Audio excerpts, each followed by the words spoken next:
Well, I do not even use the term African-American. I use the term Africans because that's what we are. We are Africans in America. There's nothing American about us. Our history has only been a history of struggle in America.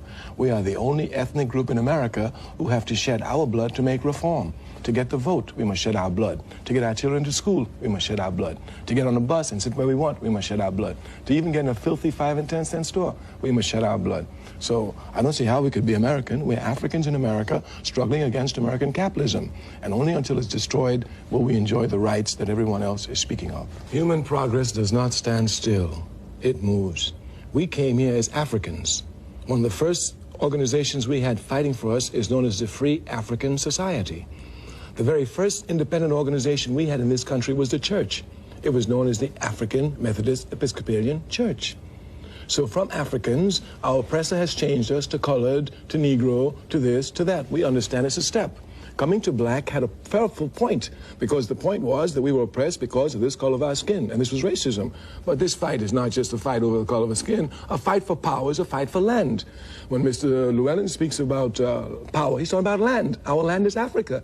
America is not our land. It belongs to the American Indians, and we have a right to stand and take a moral struggle with them. The error of the thinking here is that most people think that Africans in America came here just like other immigrant groups did. All other immigrants came to America expecting a better way of life. We started in hell, which was a slave ship, and we're still in hell. This incorrect assumption makes it appear as if we've made a contribution with our culture. Our culture has been trampled upon, not the others. Any contribution we've made to America is the test of the strength of our culture in spite of this oppression. We are Africans, and that's exactly where we're going. In your view, is that where you end it? Is that where it stops? The content was African. The label has been changed to confuse us. If we came as Africans, how do we end up as Americans? How do we end up as...